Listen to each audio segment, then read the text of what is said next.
No matter if points are gained or points are lost, there will be much to discuss. For analysis regarding tonight's Winnipeg Jets game, here are Dave Manouk, Ezra Ginsburg, and your host, Drew Mandel. The Illegal Curve post-game show starts now. We were just discussing off air what has been longer, since the Jets gave up more than 3 goals, or since the last time the three of us were together to do a post-game show. The answer is the Jets. They haven't given up more than 3 goals in a game since November the 2nd, which I don't need to be a math genius to figure out was precisely 2 months ago. But we last did a show together December 16th. So we were gaining ground on the Jets. But nonetheless, the Jets didn't give up more than 3 goals tonight. They only gave up 2. And it's great to be back here, the three of us all together, listening to me to be able to say, good evening, Winnipeg. Good evening, Manitoba. And for all of us joining us live on our YouTube channel and all of our social media platforms, we say good evening, universe, and welcome to the Illegal Curve post-game show. Along with Dave Manouk, along with Ezra Ginsburg, I'm your host. Happy New Year, everybody. We say Happy New Year, one and all. Happy New Year, Mr. Manouk. Happy New Year, Mr. Ginsburg. Nice to see. I think I should say hola to Mr. Ginsburg as he's finally made his way back from the sunshine of Mexico. What's that? Buenos noches. Buenos nachos is what I think said. you had more. I think you had more than your share of nachos and margaritas and everything else while you were on vacation. But I had a lot of French fries. French fries every single day. I was pretty good at lunch. Like I had eggs and I had my honeydew. I'm a big honeydew guy now, apparently. Yeah. But yeah, French fries, hamburgers, love that Mexican food. I mean, how can you not like Mexican food? Exactly. You know, the Mexicans are known for their hamburgers and their French fries. So I'm glad that you enjoyed yourself nonetheless. And happy Not too New Year. much tequila though, Drew. Really? Happy New Year to you as well. I only had 1 tequila shot. As you know, tequila is the national drink there. Not a lot of tequila, not a lot of beer either. I mean, I guess this is 41, boys, and I have 2 kids now, so I don't drink as much. Don't get me wrong. I had a few adult cocktails. Dave M knows I like to kick a few back when I'm on vacation. He's been on vacation with me many times. I guess if you want to consider doing a good time in Kentucky, Dave had a good time in Hawaii. It's important to take a little bit of a step back, but I mean, I got to admit, I wanted to get back and be part of all of these Jets victories. Like I only watched the highlights. I wasn't watching the games live, obviously. But that Jets Wild Series, boys, I know we're going to talk about the Jets Lightning tonight. Big victory here, but man, right. If Ryan Hartman didn't already have a target on his back, oh God, we'll get to that. Not a fan favorite right now. No, we'll get to that after the break when we talk about that fine and the comments from Hartman-Perfetti earlier today. You know, tonight, of course, we're here to talk about the Jets. Look, it's just lather, rinse, repeat at this point in time. It's just you begin to run out of superlatives, you begin to run out of adjectives to describe the performance of the Winnipeg Jets. I mean, yet again tonight against the Tampa Bay Lightning team that was playing with a very bizarre 13 forward. Never seen that before. Defenseman. No, you haven't seen that before. They almost went 12-5. Yeah, they almost had to go 12-5. You're right, until Connor Sheary was a game-time decision. And by the way, how many people forgot Connor Sheary was on the Lightning? Be honest. Lots, I think. I mean, I don't think that he's carrying a significant role on that team so far this year. But they had to go with 13 forwards and 5 defensemen. And look, 5 defensemen it's one thing if 5 defensemen happen, because of an injury, but to have to start the game because of salary cap troubles that you have to go with 5 defensemen, that is an uphill climb for the Tampa Bay Lightning. And, credit to them, because I thought they were the better of the 2 teams, early in the game and probably for the first 20 minutes, but the Jets are just so unflappable. Maybe that's one adjective I haven't used yet. Good word, in Drew. Recent time. Yeah. They're unflappable. They just don't care what their opponent is doing. They stay within their system and they stay within their game, and they know that eventually they're going to get rewarded. And how about this, Drew? How are the Jets playing better without Kyle Connor? And I mean, the obvious reason is that they have so many other great players and such great forward depth this season that they can make up for the loss of a Kyle Connor, right? Mm-hmm. But it's truly incredible what they're doing, right?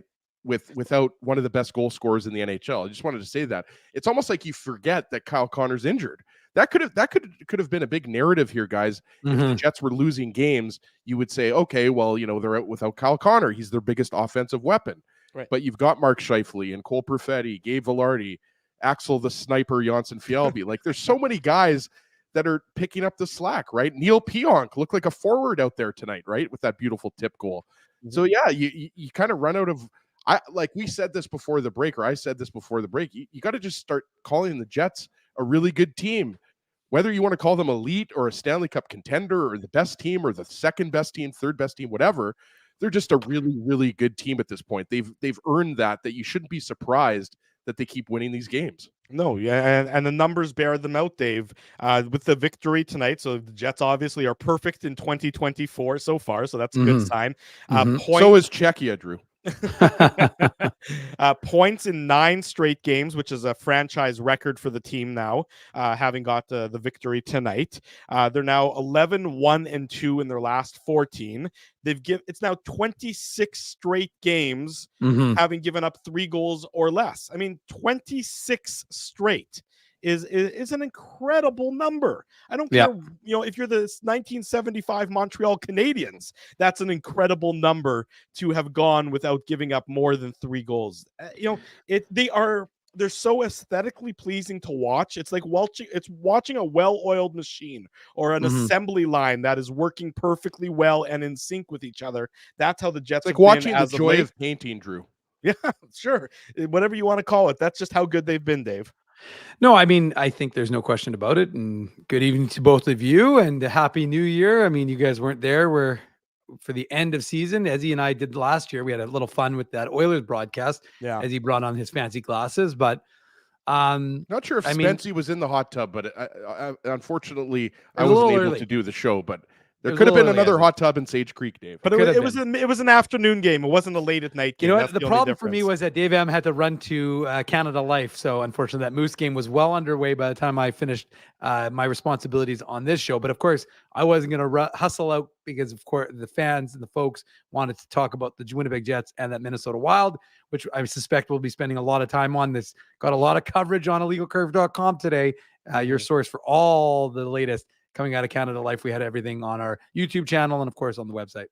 But to get to this team specifically and what they've been able to do, and I mentioned this the other day, I mean, this is the second best team right now in terms of goals against. And the one thing about Tampa that I thought was like shocking when I was kind of doing my game preview was Tampa scores a lot. They had 125 goals. They also give up the 5th most goals in the NHL. And obviously I know they didn't have Vasilevsky for a while earlier in the season. They've given up 131 goals. The Jets have given up, coming into tonight's game, 88. 88 goals. And again, why is that remarkable? Well, it's remarkable because it's Vasilevsky's number. Well, that is a good point. But no, why it's remarkable is because if you look at the Central at the time when it was 86, I think, the Jets had given up 86. The Coyotes had given up 99. And every other team in the Central, Dallas, Colorado, Nashville, 106 and greater. So the Jets had a 20-goal better goals against differential than all of their opponents within the Central. And again, I think they're only second to LA, and Boston's in there too. And again, I don't know how tonight's score skews those numbers, but this is a team that doesn't allow goals against, and they have enough offense. And we've talked about it. We talked about it on Sunday when Connor was filling in for you boys. Yeah. But the fact of the matter is, he wasn't just filling in; he was taking our jobs, is my understanding. Connor was much better than either Drew or I. So yeah, if I were you, I would just let us go and just bring in Connor full time. No, obviously. I forgot to tell you guys. Good on Connor this for your last show. and filling in. No, but I mean, like the fact is that the one thing that this Jets team has lacked, we've talked about it, is up and down scoring, and now you've got everybody contributing. And it's not just the top line, even though Ehlers scored, but he scored on a line with Nemesnikov. Yeah. The fact of the matter is you're getting that production from guys like, Vlad Nemesnikov, Dominic Toninado's chipping in, Axel Janssen-Fjällby, Morgan Barron, all of these guys, your role players. And, it was an interesting conversation with Rick Bowness, got overshadowed a little bit because of the focus on Cole Perfetti this morning. But it was an interesting conversation because Sean Reynolds of Sportsnet, a.k.a. Kenny and Rennie, was asked him the question. He's just Rennie, for the record. Yes, I would imagine that he wouldn't be Kenny, but the fact of the matter is that he asked Rick Bowness about removing a guy from the lineup. He says, what do you do when nobody has done anything to deserve to be pulled out? Now, the truth of the matter is, based on the updates that Rick Bowness provided, I don't suspect anybody's going to be ready. David Gustafsson not skating. Rasmus Kupari and Ville Heinola were both in regular jerseys today, not non-contact, but that's because it was a morning skate. He said, had there been any contact, Ville Heinola would have been in a non-contact jersey. But the problem for Rasmus Kupari is that they can't get any battle drills in because, again, tomorrow I think is an optional. Then they're morning skates, so he won't have that opportunity. I think the next practice, Rick Bowness said, is not till January 10th. So the reality for Rasmus Kupari is, even though he may be ready to go, he's not ready to go because he hasn't had those battle drills. So yeah, my but point, I mean, let's be honest. If the team desperately needed him, he'd be in the lineup even without those battle drills. Of course. But I mean, I think that's just Rick Bowness's way of saying we're not going to rush him in, and we've got everything's. Why would you? Everything's working.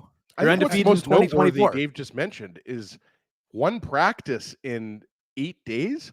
Yeah. Like, obviously the Jets have a very condensed schedule coming up, right? Yeah. With the 3 road games in 4 days, and then after, like, there's just in not a lot of 6 breaks and in the 8. schedule. Yeah, exactly. It's just that's just not good for everybody, let alone Rasmus Kupari or the injured players, right, Dave? I mean, you know the coaches don't like that, but they're just Bowness literally said, like, we just don't have time to practice, right?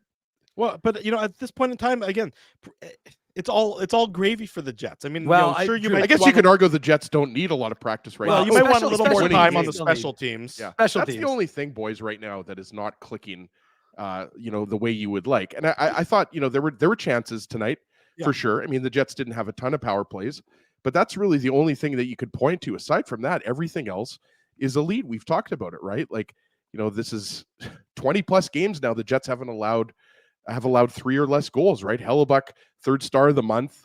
And a phantom call. Steven Stamkos scores in the power play, and the Jets just fought through that adversity. And as Drew mentioned, regardless of what happens, early on in games, the Jets just seem to fight through it. And this was not a Picasso by any stretch of the imagination.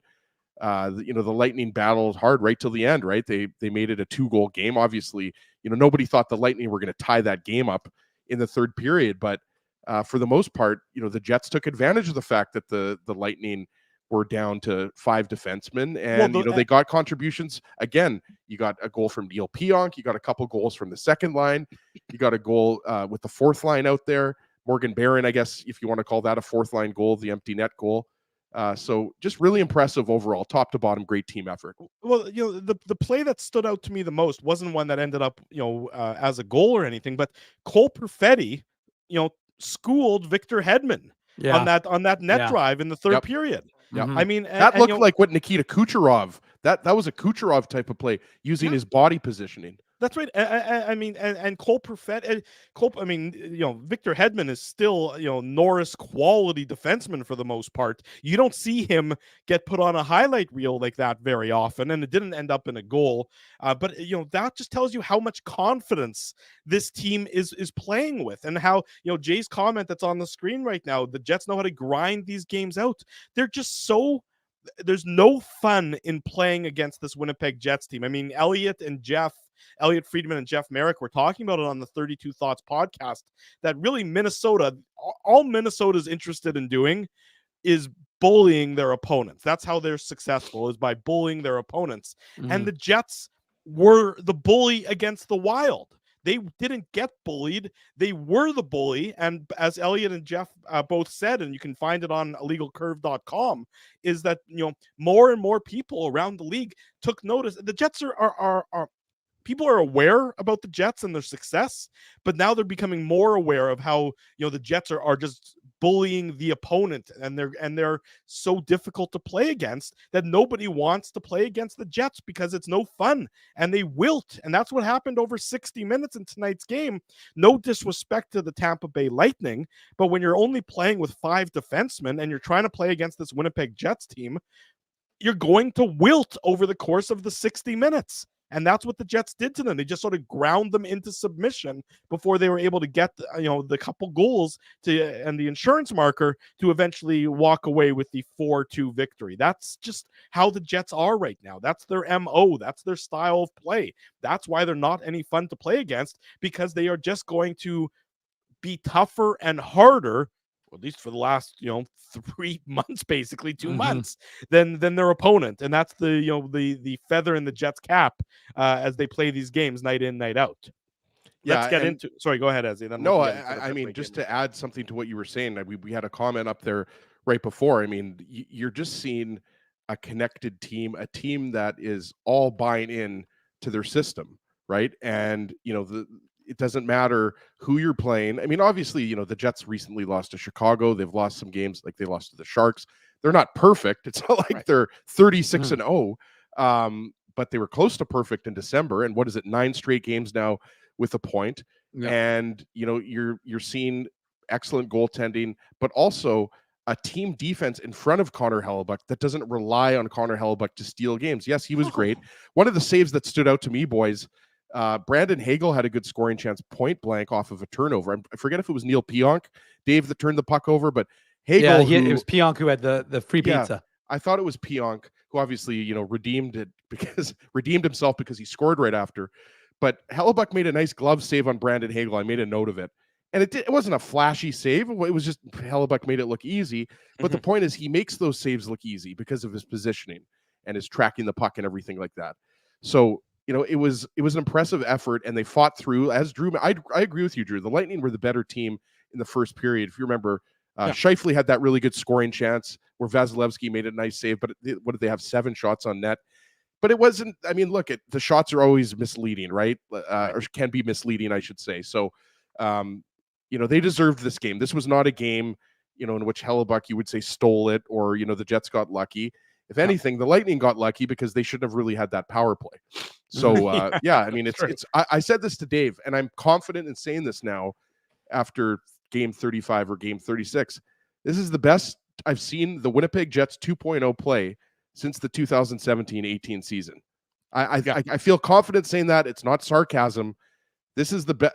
So I guess if you want to take it a step further, this is the best Jets team 2.0 that we've seen in the last 5 or 6 years. And there's still half of a season left, so we're not going to plan the parade route as Dave often says. But this Jets team, this is for real. This is a really good team. And could there be some losing streaks in the second half of the season? Yes, but I wouldn't expect it. There's no reason to believe that this isn't what you see.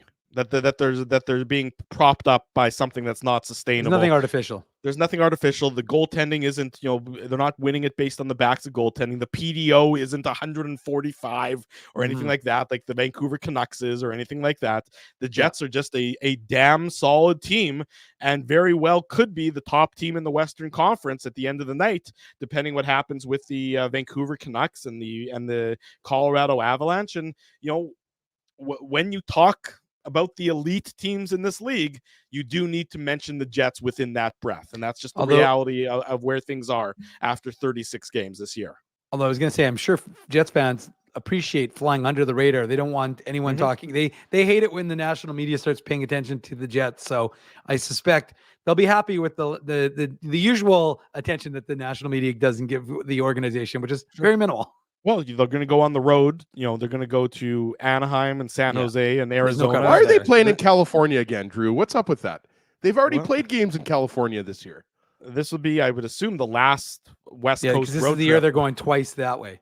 Yeah, so this will be the last one. It'll make for a very late Friday night and a very early Saturday morning, where post game is going to be at 12:15 in the morning Saturday morning. I said it for 12:15. The only good news is it's my mom's birthday that day, so I get to wish her happy birthday twice, both on the post game show and on the Saturday show. There you go, something to look forward to. But that'll make certainly for a very early, a very late night for the post game show and a very early Saturday morning for the Illegal Curve Hockey show. But we're getting ahead of ourselves. Why don't we get into tonight's game recap, courtesy of our friends at Betway. The Betway game recap. Big thanks to our friends at Betway for their continued support of the Illegal Curve post-game show. As you can see, Ezzy is modeling the Betway sweatshirt, which I'm sure is just going to drive an immense amount of traffic to their website. If you're looking for a place to make a legal sports wager, perhaps our friends at Betway should be your destination. With a large selection of betting options in sports, as well as strong promotions and fair odds, what are you waiting for? Head on over to Betway and bet your way. Please play responsibly. We mentioned the Lightning were the better of the two teams in the first period, and they got rewarded on the scoreboard as well to that effect. It was a power play goal that shouldn't have been. It should not have, in fact, been a power play. Steven Stamkos getting his 16th of the season, assist to both Victor Hedman and Nikita Kucherov. And it's sort of funny, our buddy Mike McIntyre made an interesting point that the Jets should have hoped that it was a 4-minute minor, that it was a double minor, because then they would have been able to review the penalty call and wiped it off the board, because it actually wasn't a penalty on the Jets. It was friendly fire that caused the Lightning player to get high sticked. And nonetheless, the Jets end up on the PK, and the special teams hurts them a little bit here as Tampa gets the early goal, Ezzy. Yeah, and I mean, it's a good, funny point by Mike. And you know, what stands out in this goal, aside from the fact that Steven Stamkos has scored 1,300 goals exactly like this, is that, you know, Hedman goes to Stamkos and he misses the net right before that, comes back to Kucherov. Kucherov goes to Hedman, and then you know that, you know, if Hedman doesn't go to Stamkos, he's going to go back to Kucherov. And that's the thing that has been discussed for years now. And what are we talking about, boys? 5, 6, 7 years? I mean, a long time. Just the Lightning and their weaponry on the power play, right? So obviously Steven Stamkos, right shot on the left side. You know, we've seen that so many times. But yeah, I mean, that was just a bad call. And I'm not sure, you know, if you guys saw the call in the Sweden-Switzerland quarterfinal game, or how many people watching the postgame show saw it, you know, the spear that Mike Johnson, TSN analyst, you know, was pretty apoplectic about that shouldn't have been a penalty, but followed by, you know, some pretty poor officiating in the World Juniors this afternoon. You know, that call just can't be made. And I understand where the ref was positioned. Talking about the Adam Lowry high stick now, obviously, but right. I mean, here, look, the Jets. Hang on. Let me make this our shot of the game, courtesy of our friends at Seagram's. Hang on a second. The Seagram shot of the game.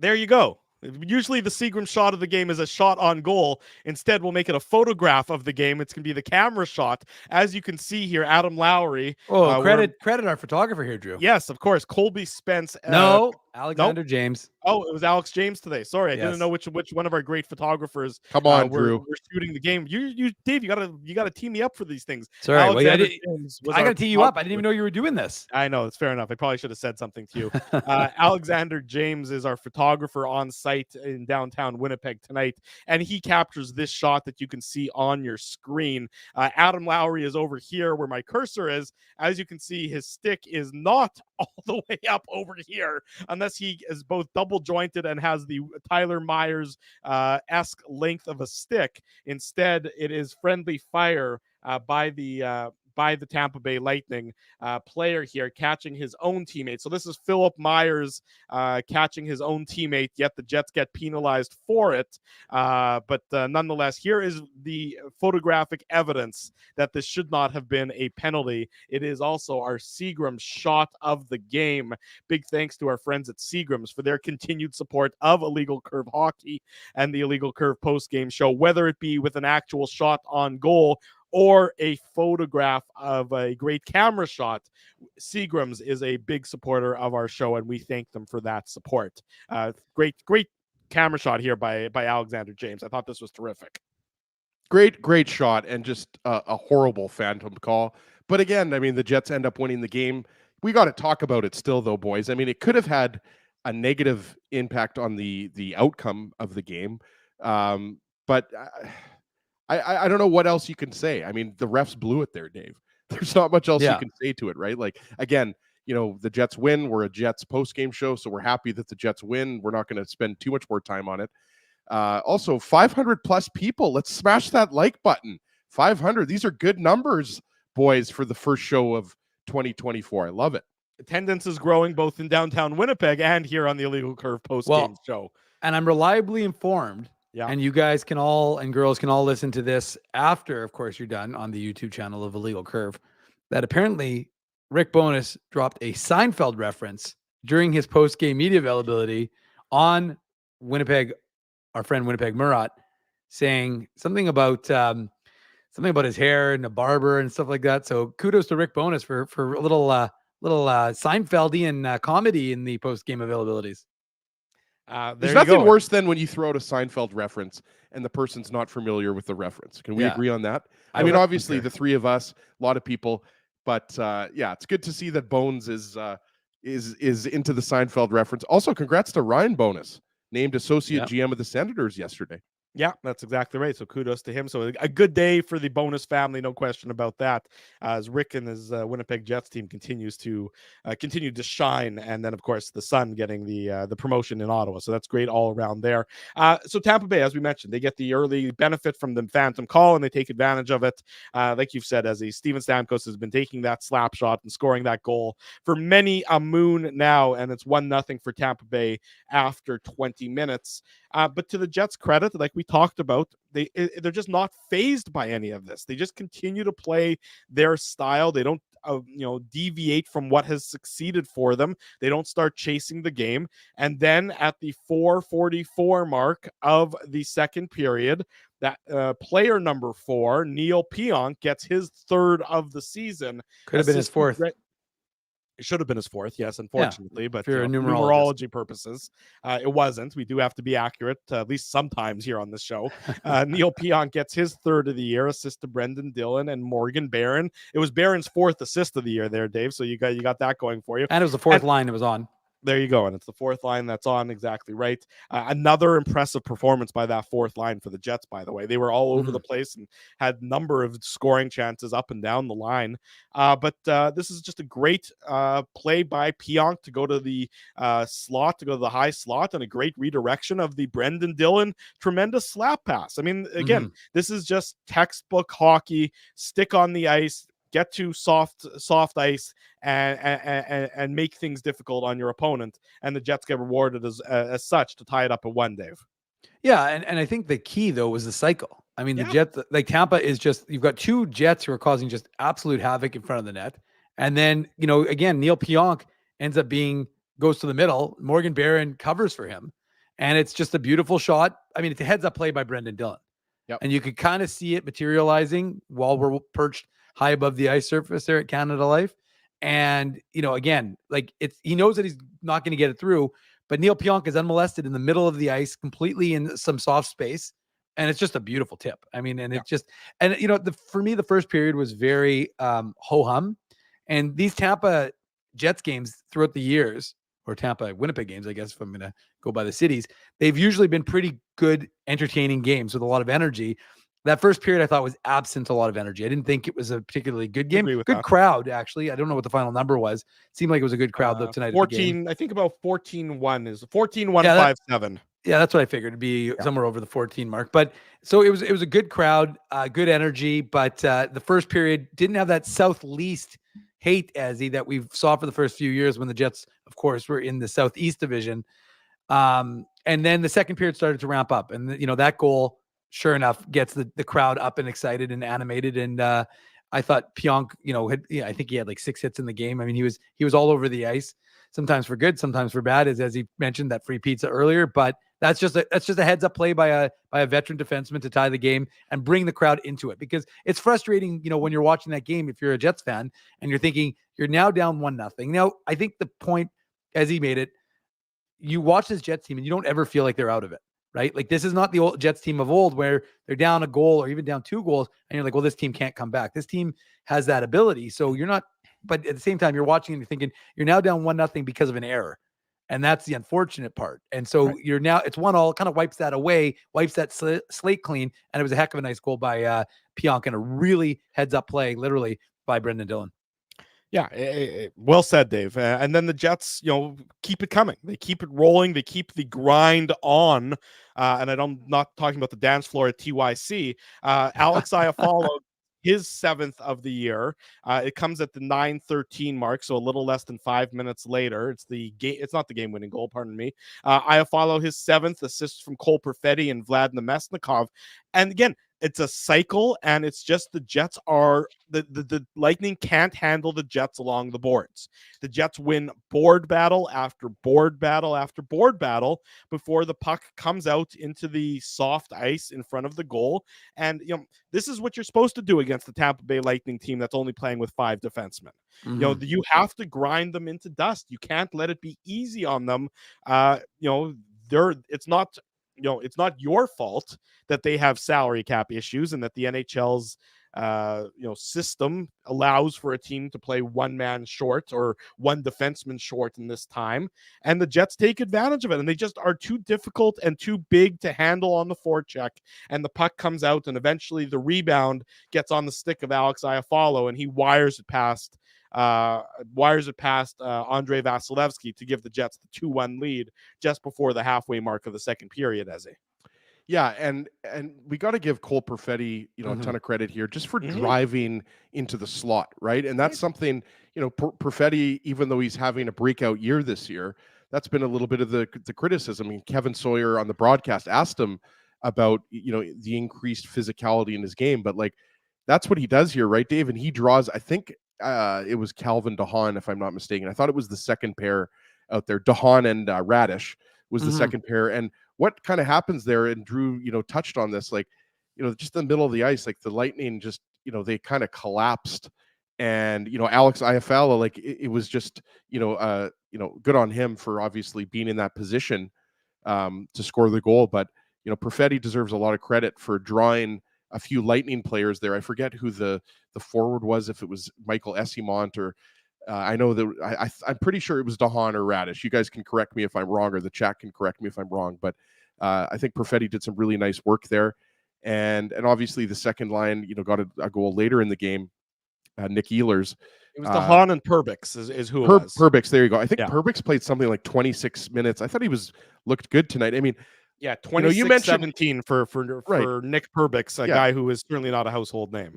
Right, and the defensemen that the Lightning are missing, guys, are top 4 defensemen. Sure. Mikhail Sergachev and Eric Chernak, those are 2-time Stanley Cup champion winning defensemen. So it's not like, the Lightning are just missing a couple of plugs out there, right? Yeah. But like Drew said, the Jets are trying to win every single hockey game that's in front of them. So they're going to take advantage of that.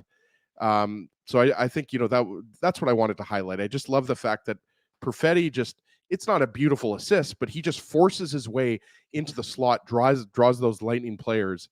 And then obviously, Iafallo with the mop-up job, Dave.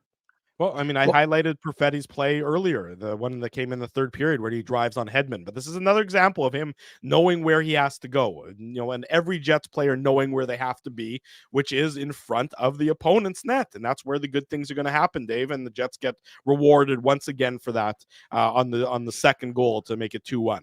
Well, I mean, I don't want to say that I'm jumping on the bandwagon here, but, they played Saxophone Squirtle, boys, just before that goal. Can you explain the origins of Saxophone Squirtle to me? Because I'm not totally familiar with where it came from. Pokemon. Oh no! I mean, I know what Squirtle is, but why is he all of a sudden a fixture at the Jets games? So my understanding is that there was a bit of a Twitter conversation that was happening as these memes sometimes take a life of their own, and I believe I want to say it was, I don't remember. Someone, I don't want to say names because I don't want to be wrong, but someone tweeted it.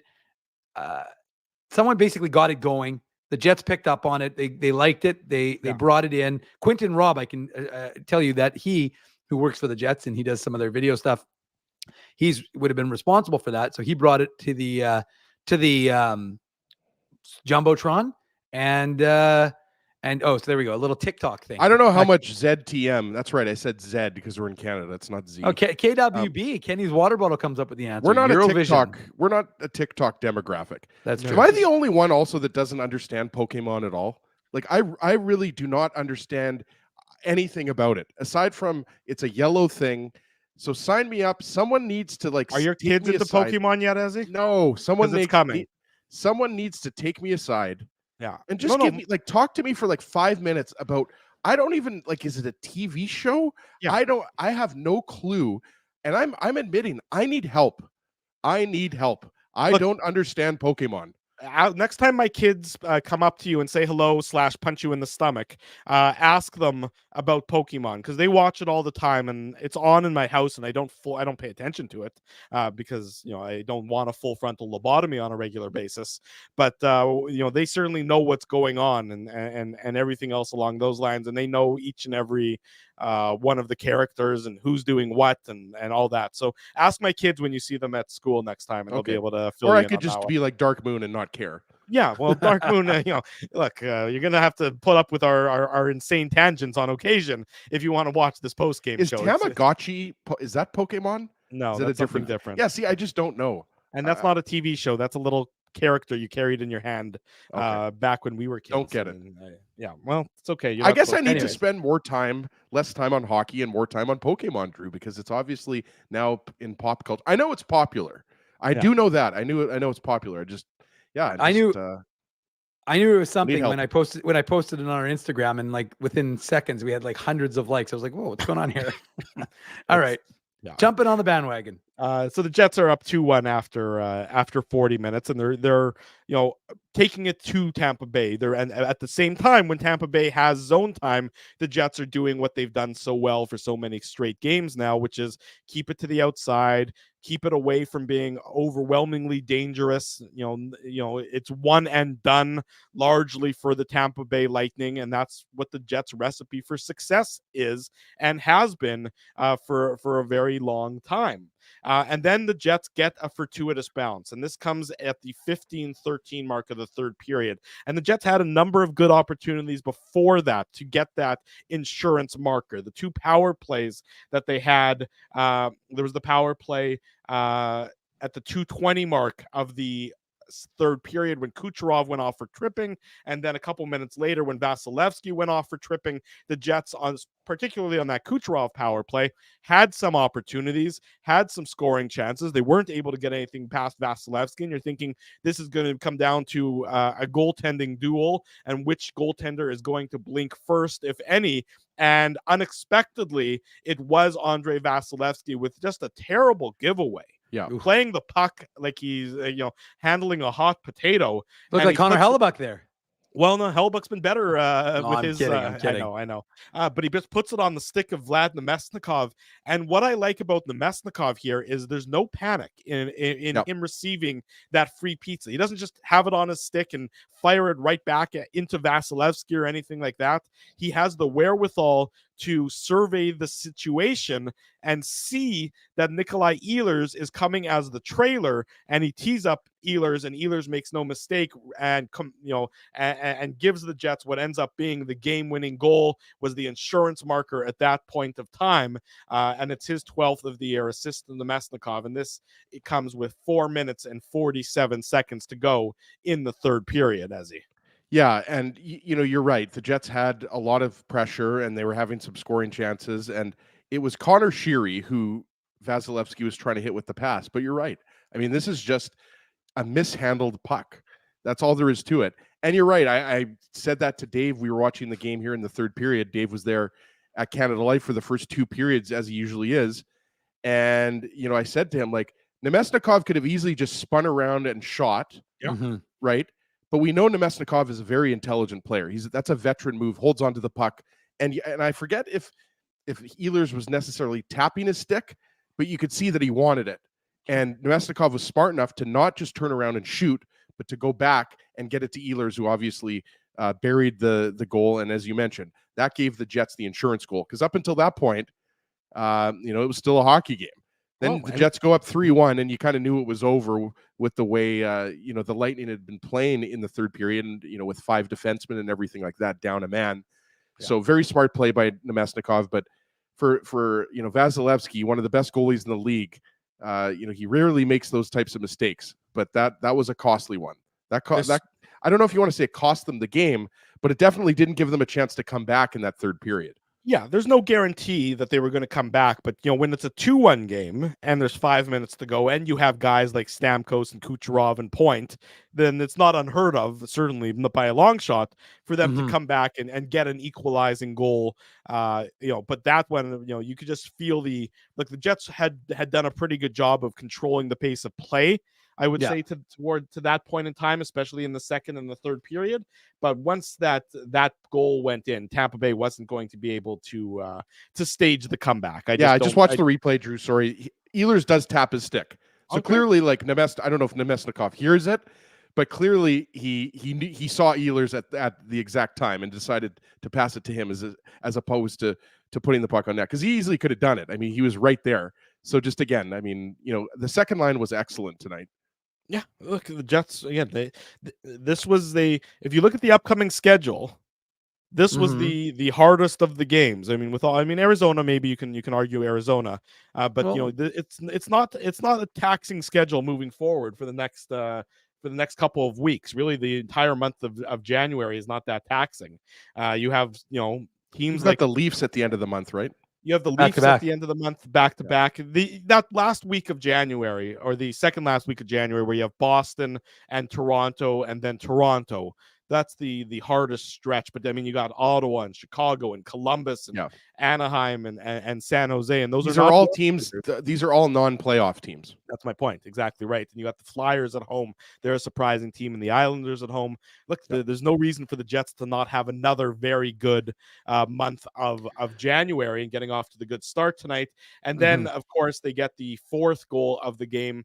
It's we don't usually spend a lot of time breaking down empty net goals, but you have to love the unselfish and smart play by Dominic Toninato, who draws a couple of defenders towards him and just chips it over to Morgan Barron, Morgan Barron with a very nice, I think it was off his backhand flip into the empty net. And this is just after Vasilevsky had been pulled. So Vasilevsky hadn't been on the bench for long whatsoever. This comes with 2 minutes and 7 seconds to go, and then it's 4-1 at that point in time.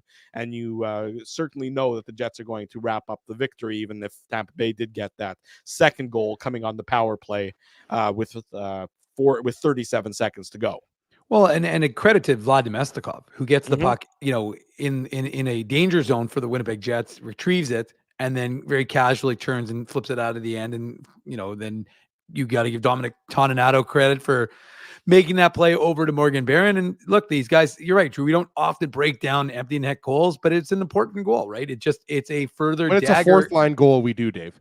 Yeah, that's a good point, Ez. But also the fact of the matter is that, like, the Jets don't give up more than 3. Oftentimes they don't give up more than 2. I think, what is that? Like now, is that 10 straight games only giving up 2 goals or less?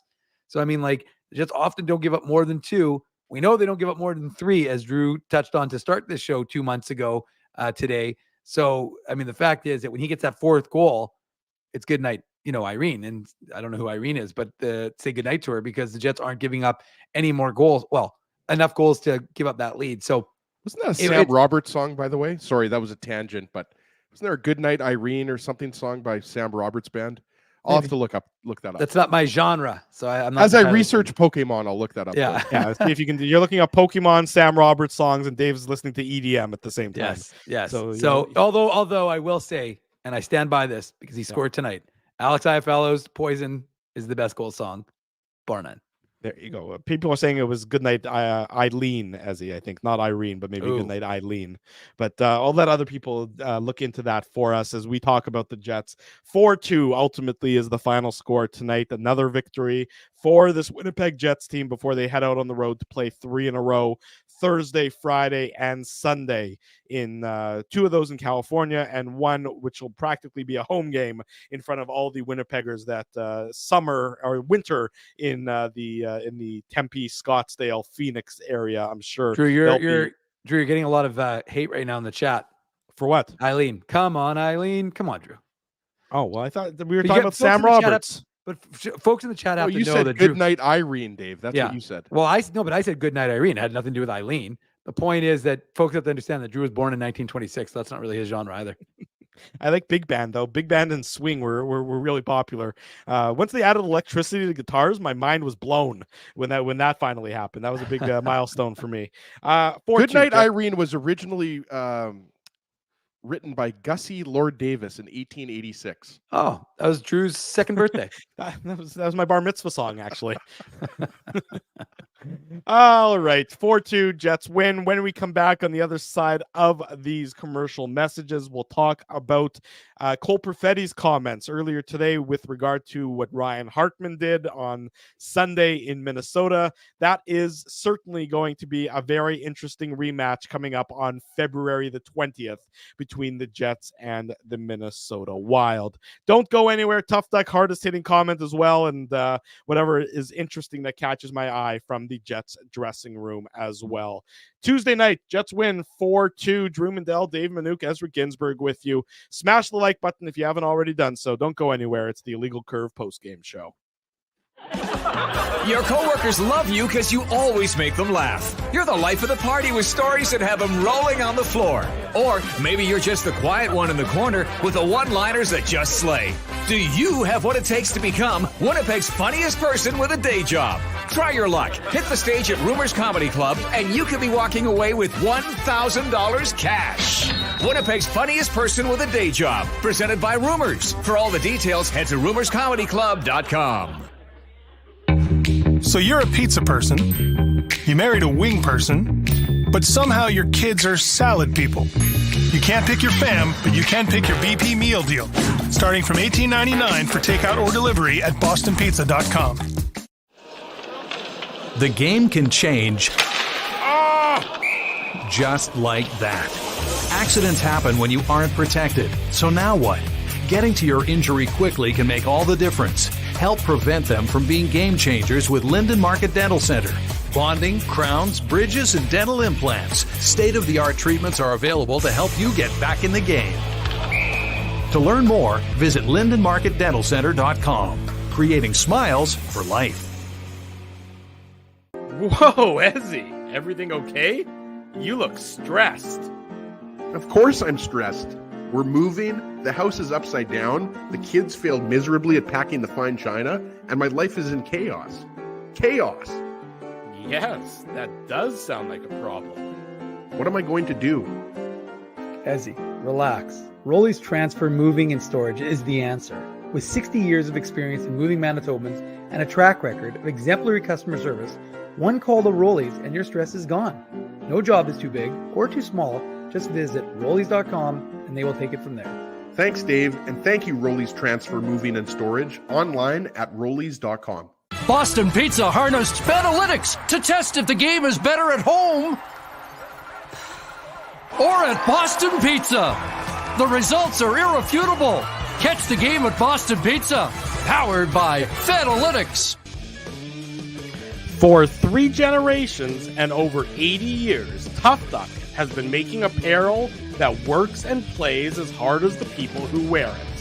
From jackets to work boots and everything in between, Tough Duck's clothing can handle the harshest environments, even the Illegal Curve hockey show. Work to live, live to play. Visit toughduck.com.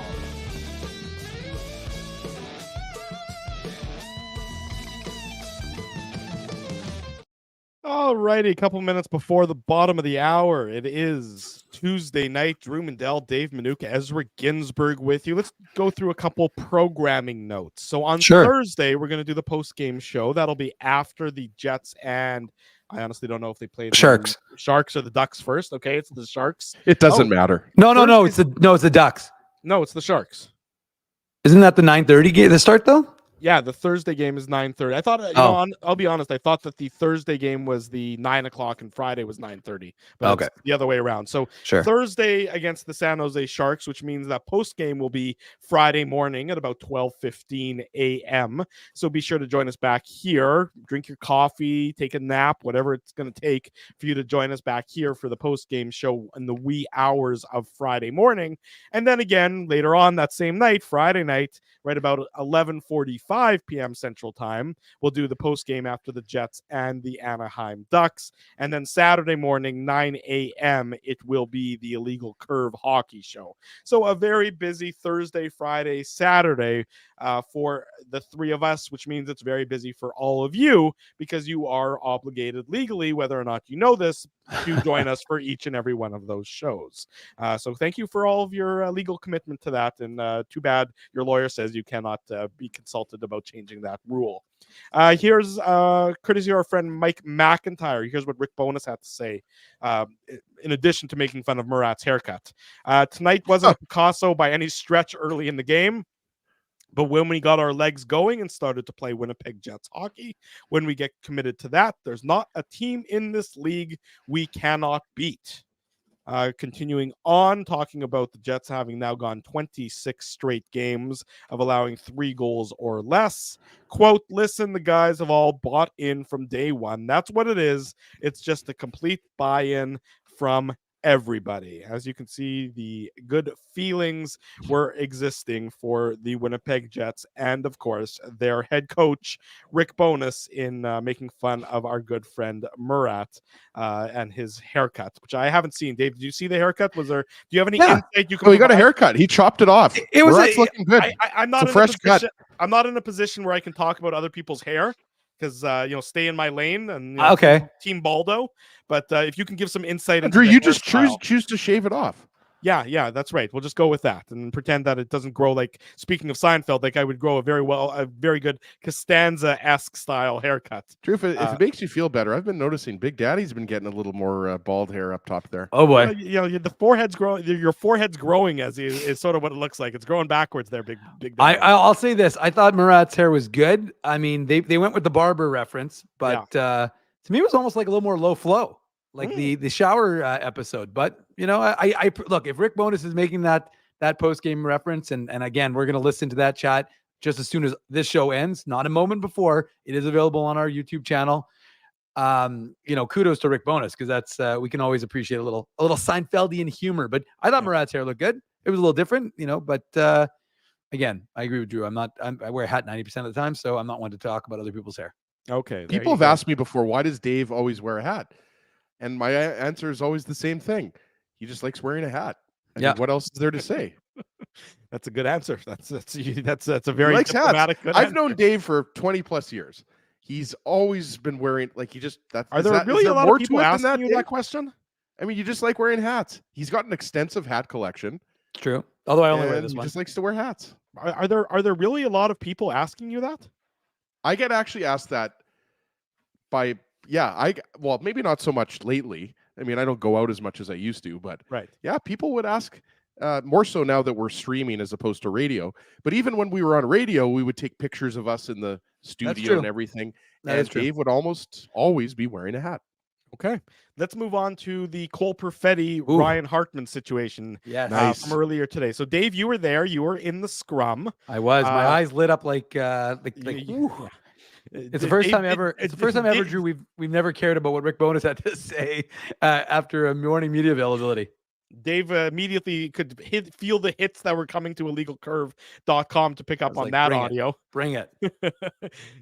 So Cole-Perfetti saying that Ryan Hartman and mic'd up, and it'll be, I think, on the 16th of January is what the Jets said, that you'll be able to hear that audio. So that's coming up in 2 weeks' time, that Ryan Hartman admitted that he high-sticked Cole-Perfetti on purpose as retribution for Brendan Dillon's cross-checks on who's my Kirill Kaprizov. Thank you, Kirill Kaprizov, that put Kaprizov out of the lineup. And the fact it's on audio, and Hartman was fined $4,000 for it earlier today. It's worth Hartman noting, knew he was mic'd up, though, right?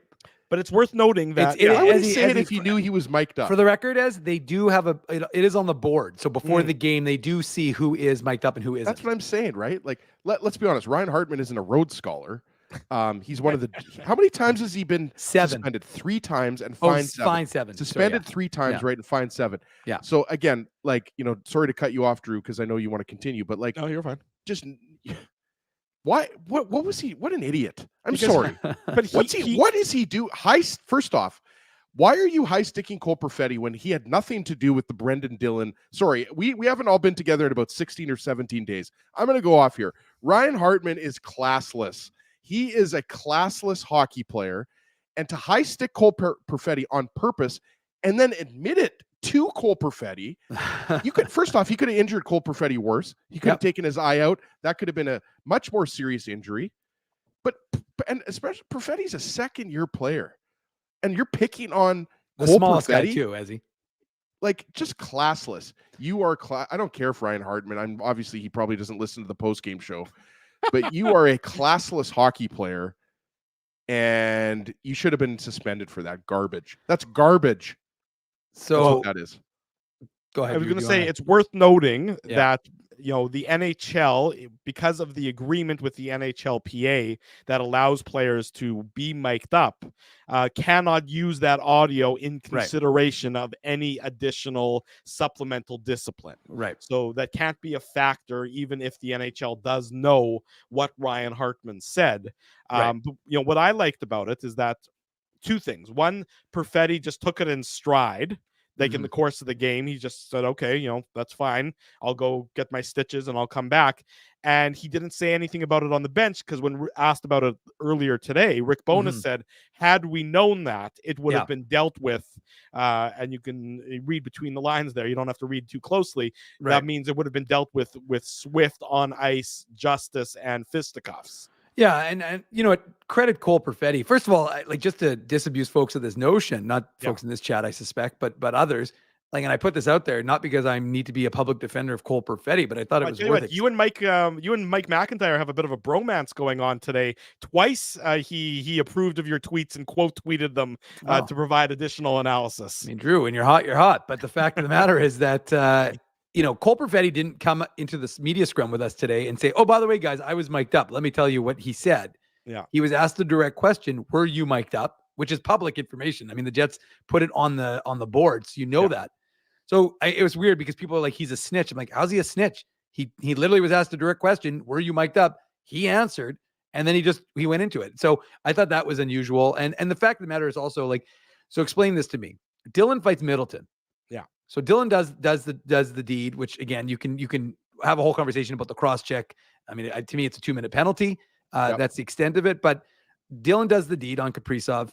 He's hurt based on, unfortunately, the way it hit him. Okay. So Middleton's not happy, makes Dillon, the guy who committed the infraction, answer the bell. Yeah. Pat Maroon and Adam Lowry have a conversation 2 seconds or just before the game starts, 2 seconds in, they drop it. You could see it was almost half-hearted by Patrick Maroon. He didn't even really, once Lowry got up, it was kind of like, okay, this is done. And it was interesting because Rick Bowness said that should have been the end of it. Well, clearly it wasn't the end of it because then Ryan Hartman does what he does to Cole Perfetti. And again, he admits it on tape. And yeah, I mean, it'll be interesting to see that runway episode on January 16th that the Jets actually release for the first time ever. Audio. With all due respect to our friends at the Jets organization, runway will be must see TV. Well, it'll definitely be must see on January 16th. But and just to quickly jump ahead before I finish my thought, but I don't think that, a lot of the guys, a lot of the outsiders or insiders who are from the outside, like Merrick and those guys, February 20th is going to be much to watch. I think the NHL is going to put a very strong kibosh on any shenanigans. I think they're going to tell the teams they'll be fined if there's stupidity. I think guys will be known, will get an alert that they're going to be suspended if they're just doing things, brazenly. So I anticipate that February 20th game might not be as, fireworky as people anticipate. The April 6th one, if you're the Jets, you got to hope that they're comfortably in a position wherever they are, they can just rest their guys, bring up the moose, because you don't want to have a situation late in the season, Minnesota's got nothing, and they do something stupid. But just to quickly go back to Hartman, yeah, I mean, I'm with Ezzy. I mean, it's a stupid play on a guy who is literally the smallest guy on the team. And Hartman's not the biggest guy either. How is that? And also, Dave, sorry, how is that retribution? That's just stupidity. That's how the Wild have to play. Well, yeah, but score a goal, fight somebody. Like Dave said, like Dillon, I was in Mexico, obviously not, sorry, I'm not humble bragging here. I just didn't, I didn't watch. Yeah, but you flew down on a private jet. That's the humble brag. Yeah, exactly. Fast air all the way. No, but I mean, I don't understand. Like, maybe I'm overthinking this. I just think doing that to a player like Hartman-Perfetti, who had nothing to do with the Brendan Dillon Kaprizov situation, as we talked about, I just think is so cowardly. Mm-hmm. And I think you're right. Hartman-Perfetti does deserve a lot of credit for not even mentioning it. Maybe he didn't even think it was worth mentioning, because I do think someone would have, probably Adam Lowry, maybe Brendan Dillon might have done it, but someone would have done, probably, chased him and got him to fight. Ryan Hartman, that is. I just think it's everything about it is cowardly. And the Wild, I think, they lost those games. So people were saying that was, retribution enough.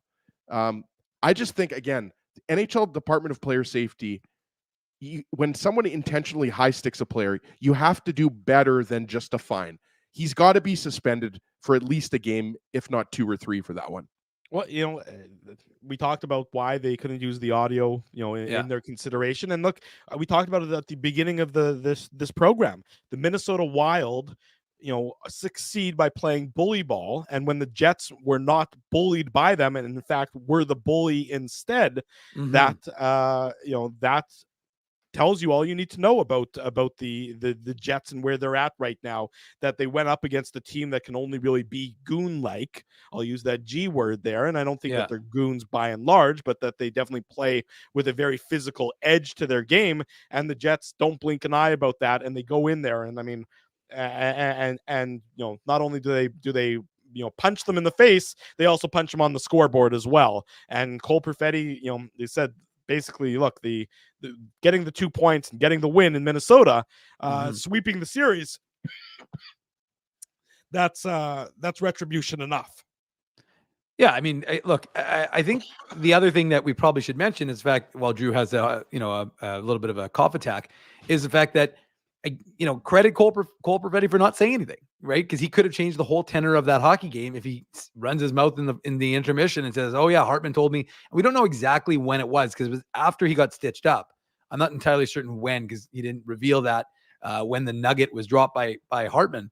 I suspect on January 16th we'll find out. But the fact of the matter is, he could have changed the whole look of that game. And Huss made an interesting point, because on the game-winning goal by Dominic Toninato, Hartman was out there and made a mistake.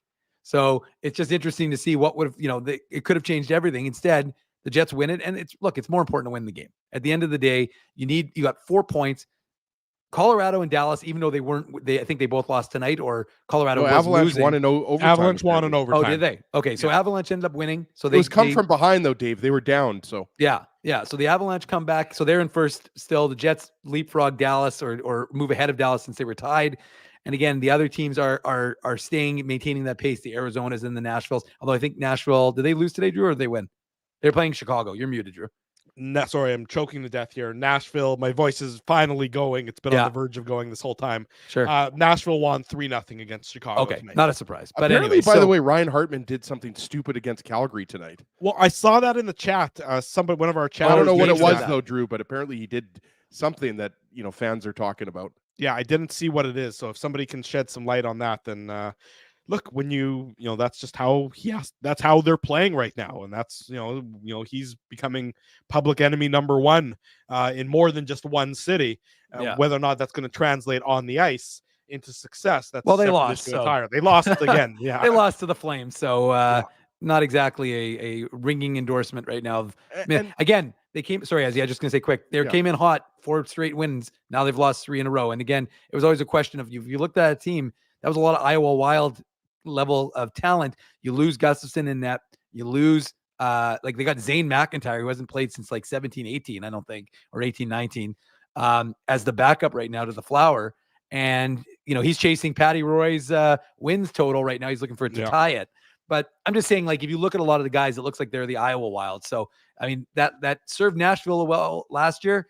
But right now, I mean, John Hines' team is in a bit of a free fall, especially without Kaprizov. But to answer what Spency would say, they're not making the playoffs. What is this, wild lunch? Looks like he slashed and punched some guys, so you can probably find the video of that undoubtedly to see what he's been up to in tonight's loss in Calgary. On home ice, though, pardon me, not in Calgary. They're back in St. Paul. They lost 3-1 tonight. The Jets broke the Wild. The Jets broke the Wild. There you go. Jets victorious tonight, 4-2. We'll wrap up the post-game show like we do each. I guess we won't necessarily wrap it up because Dave's going to have to do a Manuk Moose Minute as well. So why don't we do, what do you want to do first? The Manuk Moose Minute or the Tough Duck hardest hitting comment? Tough Duck. Okay, we'll do Tough Duck and then we'll do the Moose and then we'll wrap the post-game show. The Tough Duck hardest hitting comment.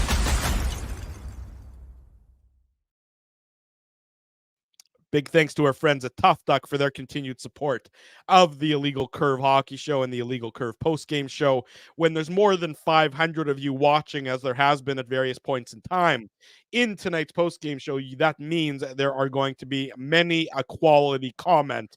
Mr. Ginsburg, do you have a winner? 2 quality comments, Dave? Is that you should pick 2 because Brendan, sorry, Ezzy, to cut you off and steal your thunder, but Brendan has already won, so he was going to give up his 2. So if you want to give 2, you can give 2 tonight. Okay. Yeah, I can give 2. Hey, boys, it's the first show of 2024. We're feeling generous here. I can give away 2. The first comment I was going to give for the Tough Duck hardest hitting comment. Lots of great comments, as Drew mentioned. We had up to like 520 people watching live. We're around 450. I can see here in the back end of StreamYard. We're going to give the first Tough Duck hardest hitting comment to Craig Zamzow. Craig's big friend of Illegal Curve. Nice to see the solid 4th line out to hold leads late instead of first line. Small things to reward the grinders who will block a shot and win a board battle. We talked about Morgan Barron's empty net goal, very unselfish pass from Dom Toninato, and obviously great work by Morgan Barron on the first Jets goal by Neil Pionk, because we talked about it. Obviously, Brendan Dillon, Neil Pionk, nice pass from Dillon, but Morgan Barron covers for Neil Pionk, right?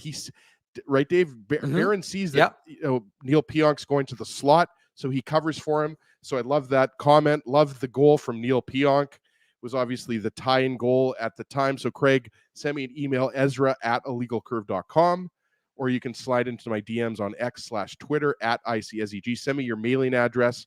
We sent some Tough Duck toques out to folks today because it was my first day back at work, first day back in action here.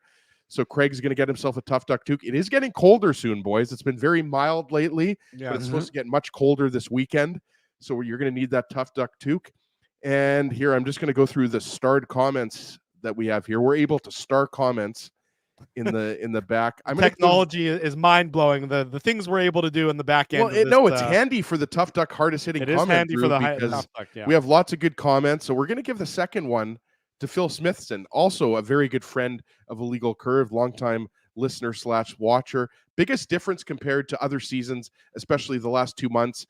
We talked about the Jets have not allowed more than 3 goals in the last couple months. Jets are winning close games. They hold the lead and put the other teams down. And that's really, I would say, in addition to the forward depth and the improved team defense, that's the biggest difference here.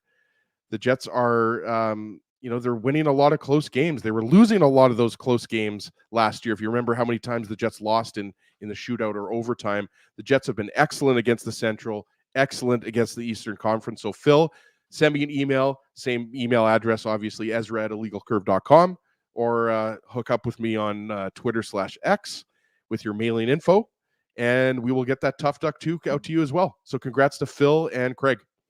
There you go. Congratulations to both of the winners and all the great comments that we had on tonight's post-game show. If you didn't get a chance to win tonight, your next opportunity comes, of course, on Thursday night following the Jets and the San Jose Sharks, which will technically be Friday morning right around 12:15 in the morning for post-game later on this week. So be sure to get those comments primed and into the chat, and you may win another Tough Duck toque.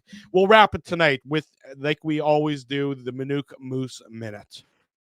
Put on your antlers. It's time for the Manuk Moose Minute on the Illegal Curve Hockey Show.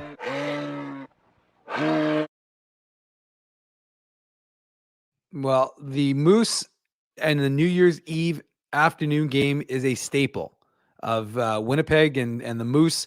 Up until last year when Abbotsford stopped them, they were on a run of 9 straight wins in the New Year's Eve afternoon game. But that came to an end last year in Abbotsford, or against Abbotsford, and they were hoping in front of a sold-out crowd with fireworks promised that they were going to be able to deliver another win and get back on the good pace. Now, as folks know, because I was here doing the show, I, of course, missed the first period. I had Winnipeg Joe and a few others giving me updates. And, of course, I was getting updates from the app.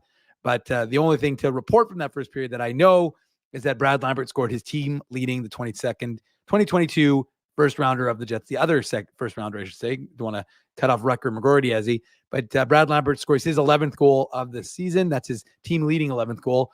Nice little, slapper on the power play, a little finish flash, if you will, boys. And it was 1-1 because Texas had started the game with the lead. There was no scoring in the second. I got there pretty much at the midpoint.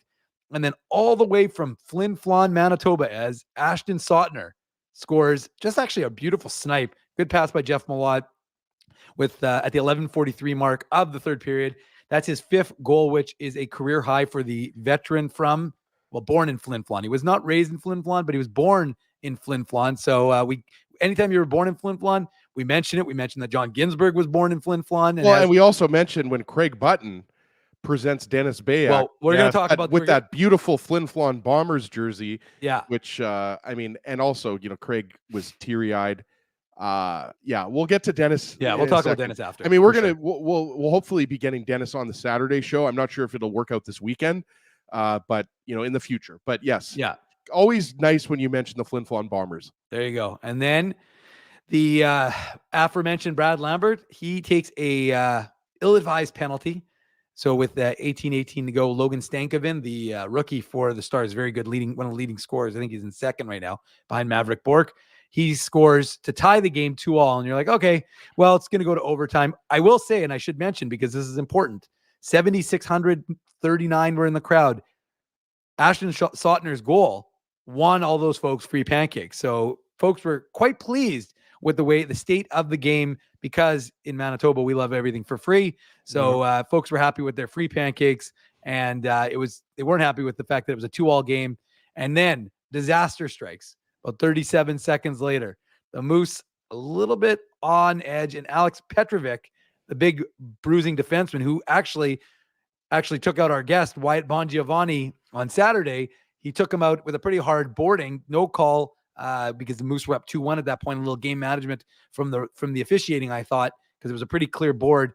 But he gets the goal. He beats Oskari Salminen, who I believe was like 5-0 against Texas. And the Moose, despite what they tried, weren't able to, knot it up. So the game ended with the Stars, who are the best team in the Central. They take it 3-2, and the Moose get swept over the weekend. So not the best ending to that game, boys. But the one thing that folks did get was indoor fireworks, which I've never seen before. It was a little unusual. But we saw some indoor fireworks, and 7,000 plus seemed to enjoy it. As long as they get pancakes and fireworks, that's a good combination. I'm curious how that works, because I obviously was not at that game. Can you describe how you do indoor fireworks? Thank you for asking that question, Ezzy. I can describe how that happens. I'm serious. I'm curious. In a spare time, Dave's a pyrotechnics expert. I'm a pyro, but I spent a little time with our friends at Archangel Fireworks, and I asked them what was going on. No, but I was reliably informed that they had dangling from the rafters some fireworks, so those would go off. Oh, so they actually shot them down. Well, those ones just kind of exploded in not a significant portion. Oh, right. And then they had two kind of like fireworks boxes, I guess I should say, around center ice, and those kind of periodically shot fireworks off. So it was I've heard that drones are used a lot now in fireworks, honestly. Like that is true. Yeah, I've heard that.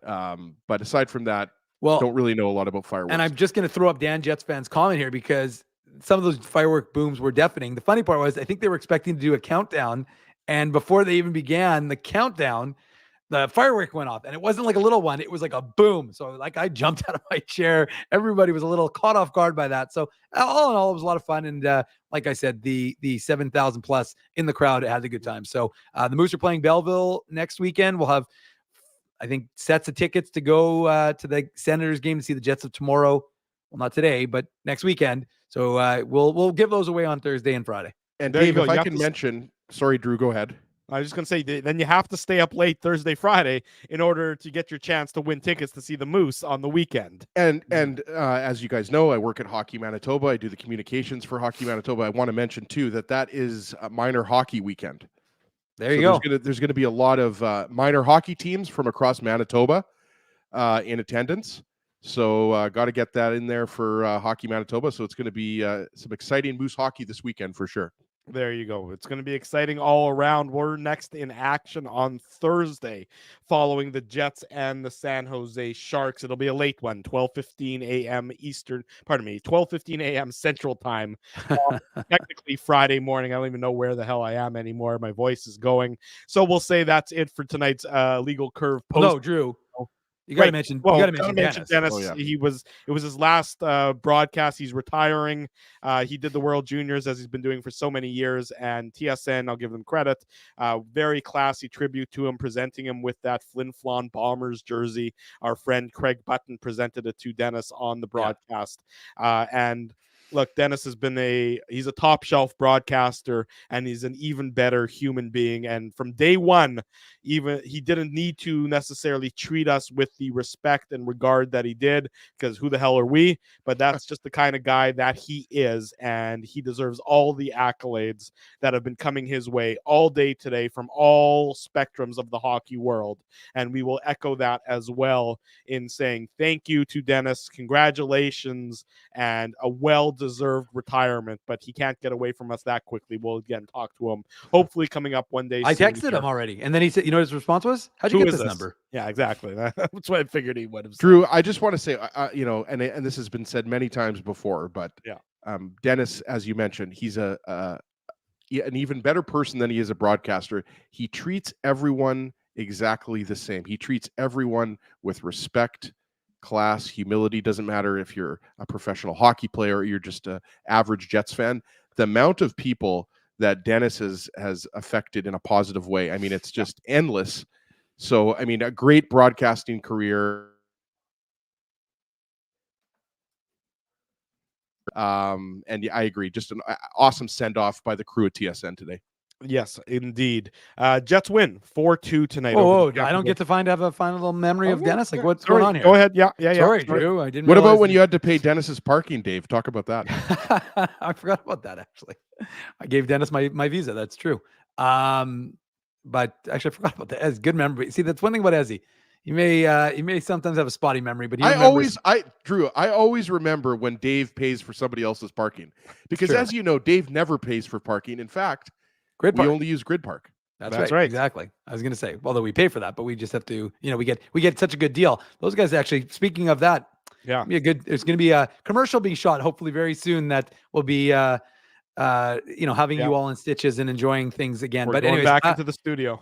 I will just reiterate the point about Dennis, because, Dennis has been amazing to all of us, and he's always treated us with respect, whether it's coming on our shows or, just talking to us in the press box or at practices. And like I said, he's probably got a million things. He texted me back within 5 minutes just to, let me know that he appreciated that I had reached out to him. So he's just a good guy, a salt of the earth, pride of Winnipegosis, good Manitoban.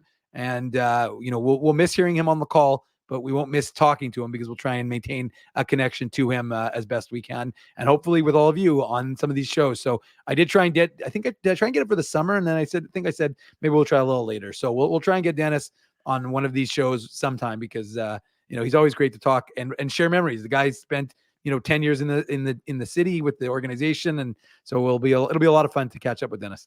Very well said by both of you fine gentlemen. That's it for tonight in the postgame show, the Illegal Curve postgame show. Jets win 4-2 over the Tampa Bay Lightning. Want to say a big thank you to all the sponsors of Illegal Curve who make the postgame show, the Saturday show, the website a possibility. That's our friends at Rumors Restaurant and Comedy Club, celebrating 40 years as Canada's top comedy club.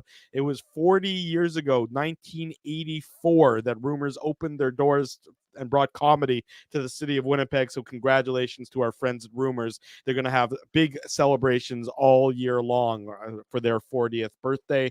Our friends at Linden Market Dental Center, Zappia Group Realty, Betway, they're the title sponsor of this post-game show. Farmery Beer, that's where you get a Legal Curve lager. You can get it at their number 2 Donald Street location, or you can also order it through any of the delivery services that bring you food and beverage and whatever else you might need in a pinch. Tough Duck, they're the title sponsor of the Tough Duck hardest hitting comment. Boston Pizza, we're going to be live at Boston Pizza again coming up soon. Details to come. Stay tuned for that. Seagrams, they do the shot of the game. It was that great photo by Alex James. You can find that on our Instagram. And of course, our friends at Rolly's Transfer. Thank you to all of these great businesses for their continued support of Illegal Curve Hockey. We're next in action Thursday night / Friday morning after the Jets and the San Jose Sharks, so you can stay tuned for that one. In the meantime, illegalcurve.com has all your latest Winnipeg Jets news and audio and Moose news and audio. And of course, if you missed any of the show, the instant replay is on the YouTube channel. Podcast will be available shortly. Smash the like button, subscribe to the YouTube channel, leave us feedback here, there, and everywhere. We want to know and want to hear from you about this program. For Dave Manouk, for Ezra Ginsburg, we reiterate Happy New Year to everybody. We'll see you again Thursday night / Friday morning. Until then, we say good night and good luck, and thanks for watching the Illegal Curve post-game show.